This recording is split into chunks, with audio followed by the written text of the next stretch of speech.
everyone, it's Elizabeth from Elpis Astrology at elpisastrology.com. Hope everyone's doing well. So this video is an important video for the upcoming Mercury Retrograde that'll officially start in December 2023. It's actually, I think, one of the most important Mercury retrogrades because of its connections, especially with Pluto. And I'll get into that as we go through this video. So bear with me. This is a little more advanced for, say, people who are just starting astrology. So you might have to listen to this a few times. I'll do my best to explain things as well as possible. But it is a story about Mercury. And it starts off with Mercury in its shadow in November and ends up being connected in with the Sun conjunct Pluto at 0 degrees of Aquarius. So that's a little bit of a spoiler alert, I guess, but I'm just giving you the picture, the big picture, very Sagittarius. And then I'm going to delve into the details with dates. I am going to do your ascendants and sun signs later. I do have my own charts with me too, because I may need, there's quite a few of them. I'm going to be referring to them. But obviously on the video, I will have the charts and they'll be animated so you can see what I'm talking about as well, right? All right, so when we look at this whole Mercury going retrograde, it actually goes into two signs during the retrograde, and during the retrograde period itself. It is approximately half the time in Capricorn and half the time in Sagittarius. But it starts off with the shadow period in Sagittarius, and that's going to be on the 26th of November at 22 degrees of Sagittarius. It will be in its shadow. So that's coming up pretty soon.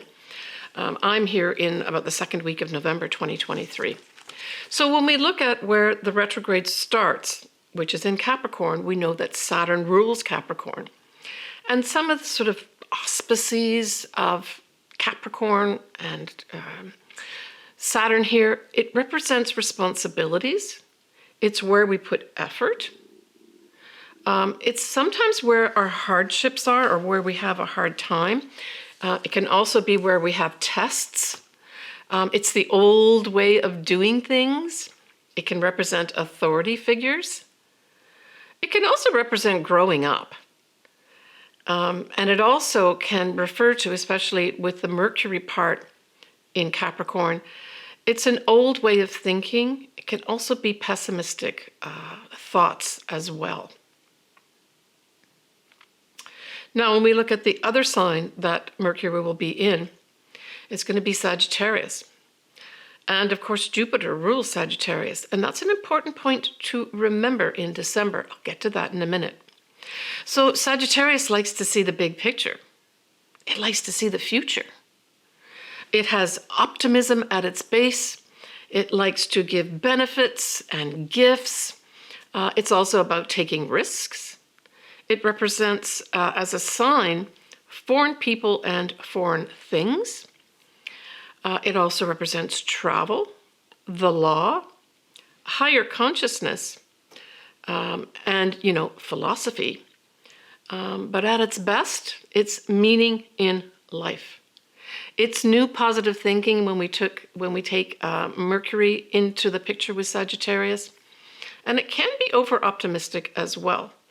Now, technically, Mercury in Sagittarius is in its detriment, and so it just means that it can be a little weaker there.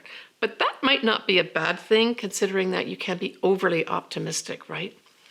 So at this Mercury retrograde, we also have another energy that's going to be operating the whole time during the Mercury retrograde, starting at the shadow period at the end of November. And that is Mercury will be squaring Neptune in Pisces, right? And that will be when Mercury is actually in Sagittarius, right? So most of that part of the shadow period is going to be in Sagittarius, but then of course it goes back and forth due to the retrograde and direct motion. So we have this Mercury going as a square to Neptune, and this puts an extra emphasis on potential challenges with regards to what? Our philosophies, our spiritual values, as well as, any of our belief systems are all going to be under sort of a challenge where we're going to have to be looking carefully at them. So I just wanted to mention that as an overall kind of theme or extra energy that goes on top of this Mercury retrograde, right? And if we look at the Mercury retrograde officially starting in Capricorn, they refer to those old archaic beliefs, right? So those are the kind of areas, especially in the collective. So that's kind of when we're referring to the world events. Those are the areas that we're going to be probably seeing considered at this Mercury retrograde. Now, I mentioned that Jupiter rules Sagittarius, which is where this Mercury retrograde will go direct. And it's important to remember that Jupiter, transiting Jupiter, ruler of Sagittarius, will go direct on the 31st of December. All right, let's go through the actual timeline and some of the things that I think it may mean for us. All right, so we talked about already that Mercury in shadow starts off on the 26th of November at 22 degrees Sagittarius. It goes on then to do its actual retrograde. Now, what's interesting is this Mercury retrograde, which will be at 8 degrees, 29 minutes of Capricorn, happens on the same day as we have that new moon in Sagittarius at approximately 20 degrees of Sagittarius. Now, this is going to be Pacific time, okay? If we're looking at the East Coast, it's going to actually be the next day in terms of the Mercury retrograde. Why? Because the new moon itself, and I'm going to be talking about this new moon in Sagittarius in my December video, which I will be doing next after this one. The new moon will be at 3:32 p.m. Pacific Standard Time. But then we're going to have that Mercury retrograde go retrograde at 11:10 p.m. Pacific Standard Time on the 12th of December, 2023. So on that day, we're going to have the new moon in Sagittarius. That means the sun is in Sagittarius. And we also have, not conjuncting it, but in that sign, we're going to have Mars in Sagittarius. So go back to my little diatribe that I talked about with regards to what is Sagittarius, what areas of Sagittarius, life does Sagittarius bring up, and Jupiter, what does it bring up? Those will be aspected around this new moon. And like I said, I'll be discussing the new moon itself more in my December video. All right, so then the next thing that we have happening at this Mercury retrograde is I wanted to look at a few things. I wanted to look at the Palestinian chart for that time period. So when this particular, and we'll see the chart up here so you can see what I'm talking about, but I'm going to be looking at my notes as well here and the charts. When we look at Palestine's chart, we know that Mercury retrograde time period, actually it conjuncts Palestine's Neptune. So this brings in, because it's the retrograde, right? It brings in potential deceit, confusion, fogginess. It can bring in sort of a hidden type thing, where it can also just on its base have us reflecting on, our spirituality, that type of thing too. Now, transiting Pluto, as you can see in the chart, will be at 28 degrees of Capricorn. And it will conjunct Palestine's moon. So this whole new moon in Sagittarius with the Mercury retrograde going on the same day, Pacific time, is going to be aspecting a number of things in the Palestinians' chart. Now, I took the chart for the 15th of November, 1988. I did consider and look around and consult with other astrologers, and it seems like this may be the best chart. But hey, you may find other astrologers decide to pick another chart for the beginning of Palestine as a state, right? So we know that if transiting Pluto is conjunct the Palestinians' moon, we know that the moon represents the people. So this is going to be great transformation of the Palestinians, but Pluto can also represent power. So this is like potentially big power over the people of Palestine. And we already know things are going on right now. I'm not going to get into a lot of the politics. It's just that this stood out for me with regards to world events right now. Now, the next thing we've got happening is that Mercury is going to go direct. It will go direct at 22 degrees of Sagittarius. And that actually is going to be Pacific time. That's actually going to be on the 1st of January, which I thought was really interesting. It's going to be on the 1st of January 2024 at 7:08 p.m. And that's Pacific Standard Time. So it's interesting that, you know, we're going to have Jupiter the previous day go direct, and then we have Mercury going direct the following day. In that very optimistic sign, go back to what I was talking about with regards to Sagittarius, at 22 degrees of Sagittarius. And recall that that whole new moon in Sagittarius was at almost 21 degrees of Sagittarius, awfully close to this Mercury going direct at 22 Sagittarius. So this has us, now that this Mercury is going direct, it has us looking potentially at our long-term future. It is in its detriment, as I mentioned, but one of the things that can be very positive with Mercury in Sagittarius is writing treaties. Treaties, that type of thing can be very positive. And I hope that that is an activity that will be going on at this time. We've got then Mercury that is direct, going back to its retrograde degree point of 8 degrees of Capricorn. Well, on that day, which is the 20th January 2024, we have something else very important happening. We have the Sun now at 0 degrees of Aquarius, conjunct Pluto at 0 degrees of Aquarius. I think this is very significant, and I would say that around that 20th of January 2024, something very significant will happen with regards to a new start, for sure, with regards to transformation. That's the Pluto part of the Sun, and the Sun is one of the most important things in the chart. But this is really at a global level, and it has us looking at what? Things being equal for all people. Potential humanitarian type things going on. We could, as a separate type thing, though, also have something happen, say, in outer space, or some kind of major electronic breakthrough happens.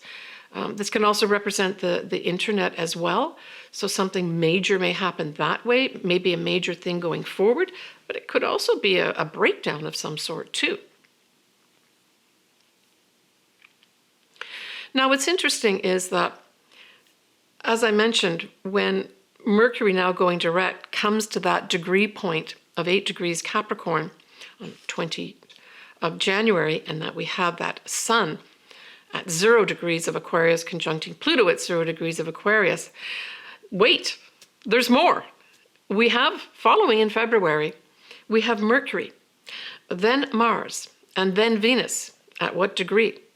At 0 degrees of Aquarius conjunct Pluto. Now, I'll get into all that when I do my February video, but I wanted to mention it here because to me, this is like almost like I saw this as literally electrical connections starting off really at that new moon in Sagittarius in December 2023, followed by all the other things that I just mentioned, and then having these inner planets. So these are fast-moving planets that are going to be hitting that same point that the Sun conjuncts Pluto at, and that's 0 degrees of Aquarius.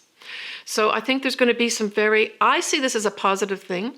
I think there's going to be some probably negative things that happen, but then it's going to be followed in 2024 of these awesome things that are going to be happening as a result of the Sun conjunct Pluto, Mercury conjunct Pluto, Mars, and then Venus conjunct Pluto. And it's because it's all at that 0 degree point of Aquarius that really we're talking about big initiation of transformation of these energies, right?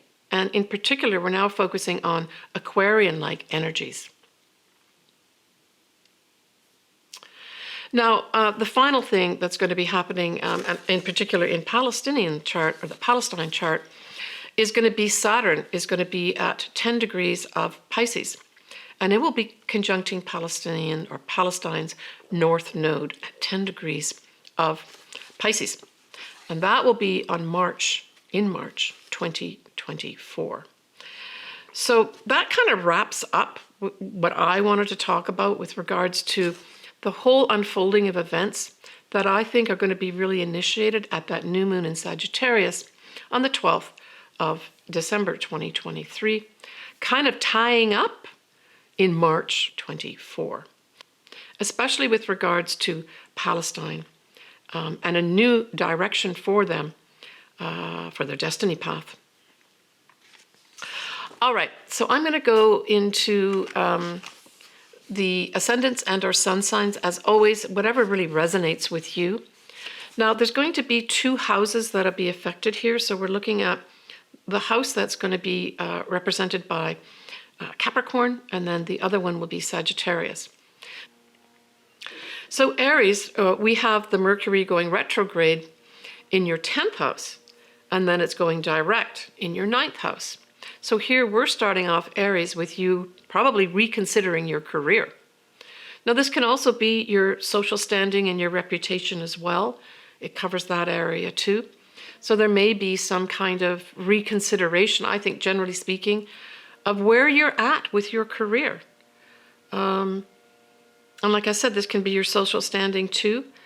It could just be you taking a reconsideration of where you're putting your effort with regards to your career, and you're rethinking how to do it. It could be renegotiating 2 contracts, say, on the job as well, Aries. Now, once it goes direct in your 9th house in Sagittarius, this could bring a few things in. Now, positively, the 9th house is ruled by Sagittarius, right? Which is ruled by lucky Jupiter as a planet.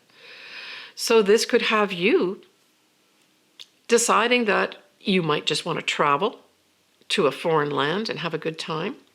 But maybe this is you taking your career into a foreign land, or you deciding to have to travel as a result of this 9th house being activated, right?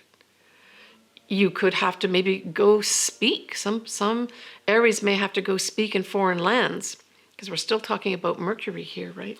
But it could have for some just reconsidering after dealing with your career, saying, you know, I need to take a break here, and I'm going to take this fabulous vacation that I've wanted to take for a long time. So some Aries will be doing that too. For others, it may also mean the 9th house can represent sort of like higher education, right? And so it could be for some Aries that after reconsidering your career that you say, I'm going to go get a Ph.D., I'm going to go get a master's now. And that's the decision that you make when that whole Mercury goes direct in Sagittarius, in your 9th house. Take care, Aries.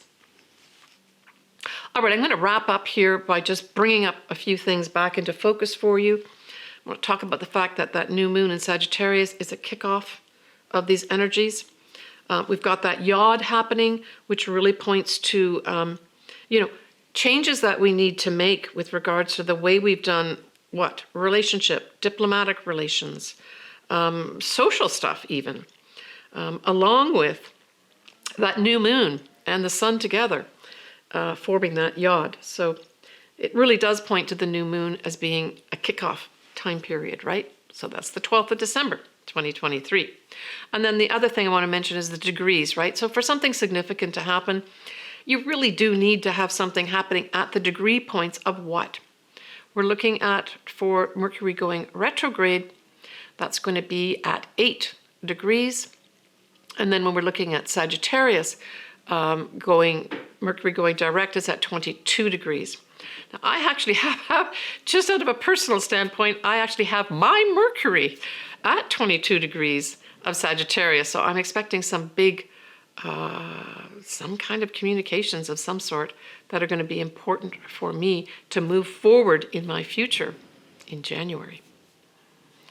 All right, I'm going to leave you with the fact that the benefit that's going to happen around the 31st of December 2023 is, yay, Jupiter is going to be going forward.